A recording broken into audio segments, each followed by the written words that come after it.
regress even further to a state known as withered. And once a Nightfallen becomes withered, there's no going back. They become truly bestial creatures. And you're going to find the ravenous withered lurking all throughout the dark places of Suramar. Alrighty, let's take a look at what we got for Suramar. All right.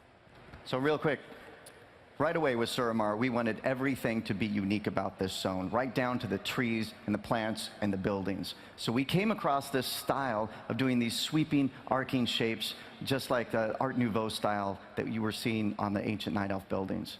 So take a look at these cool colors. You have these magentas, these oranges, yellows, these pale blues. We took all those colors and threw them into these two concepts. These two pieces were our foundation pieces for this zone. Crazy, wonderful colors we have here. This is amazing, and we all loved this look. So with ancient Night Elves, you have to remember that with current Night Elves are druidic. These ancient Night Elves are arcane-based, and all of the magics and all the wonder of their empire is lost in an instant. So, you know, I want to talk about one thing really quick about what Jules said about the size and the scale of Suramar City. This is one of the most ambitious projects that this team has ever done, all right? We're talking about an entirely playable Night Elf metropolis where you can explore every inch of this huge city. So we're all really proud and really happy with what we've done with Suramar, but the zone is still a work in progress. As a matter of fact, if we weren't here at BlizzCon, we'd be at work right now playing Overwatch and working on Suramar. Or we'd be playing Overwatch, and then we'd be right back to working on Suramar. So we want to show you everything, but it is still a work in progress, so I'm going to show you what we have. So here's the latest version of Suramar.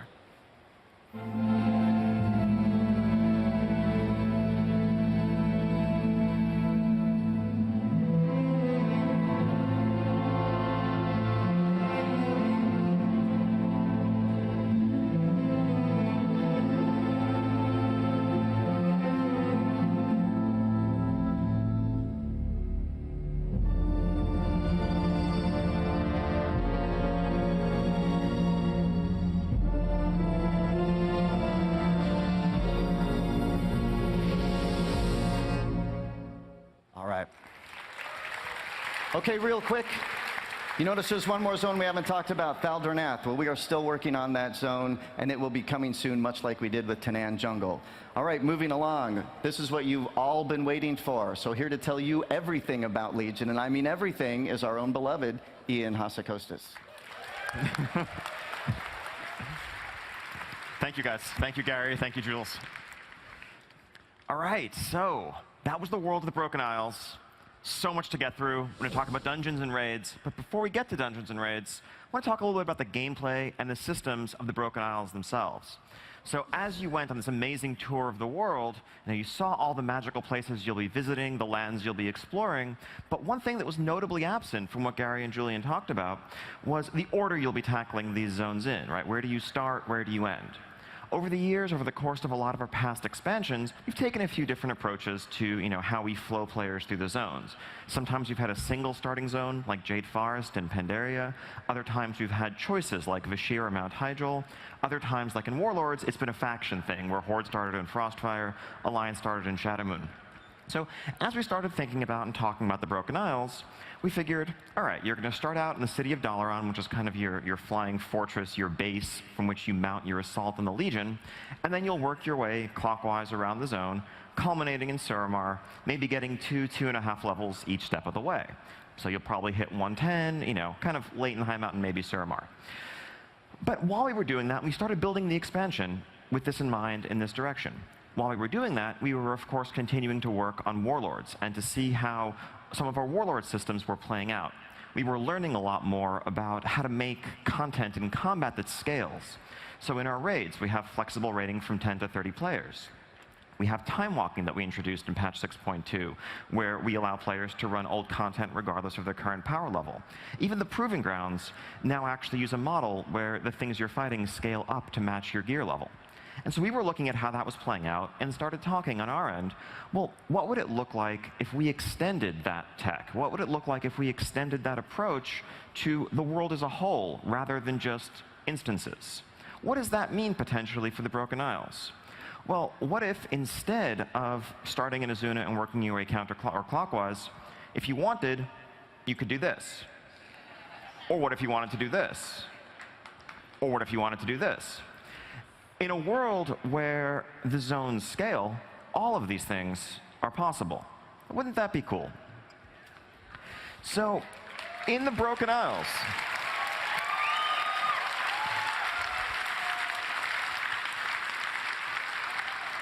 exactly. It would be cool. That is the answer. In the Broken Isles, there are going to be 4 level-up zones that all scale flexibly. So if you want to start in Azuna, or Stormheim, or Val'sharah, or High Mountain, you can choose the path you want to take through the Broken Isles. You can explore the world as you choose. You can carve your own path to victory and to the defeat of the Burning Legion. Now, regardless, your objective in each of these zones is to recover, to acquire the Titan relic from that zone known as the Pillar of Creation that is needed to seal up the Tomb of Sargeras, to stop the Legion invasion of our world. And so it doesn't matter which zone you start in, you're going to have to go to all 4. If I were better at art, this slide would actually be like a Mega Man mock-up with the 4 zones in the corners and Gul'dan in the middle instead of Dr. Wily.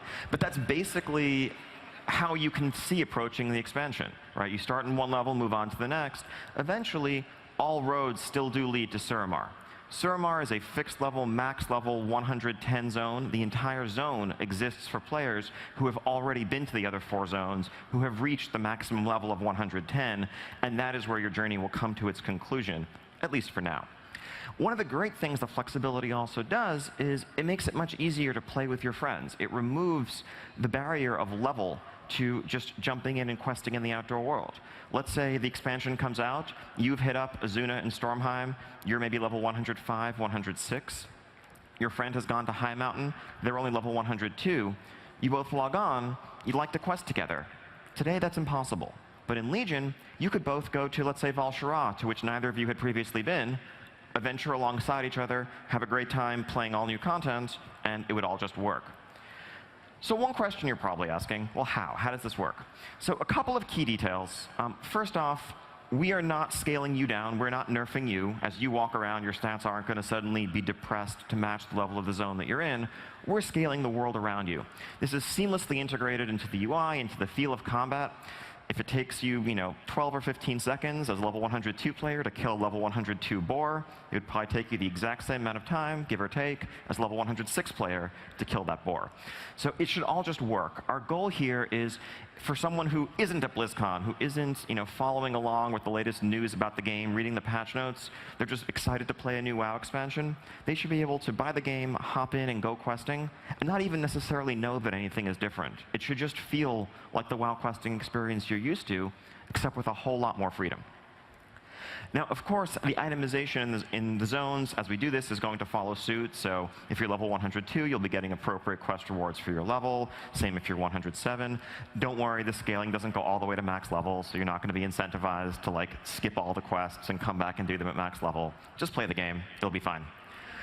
And then, of course, alongside all of this, your artifact is something that is continually growing in power, and that is keeping you ahead of the power curve. So you will be stronger at 108 than you were at 102, thanks to your artifact, which is, of course, the key to success against the Legion. And throughout, in the individual zones, there are still going to be some max-level only creatures to keep you on your toes, the equivalent of the Fel Reaver wandering around, or that really scary demon base that doesn't scale, that you're going to need to wait to come back at max level to tackle. So that is level up in the Broken Isles. Now, what about endgame?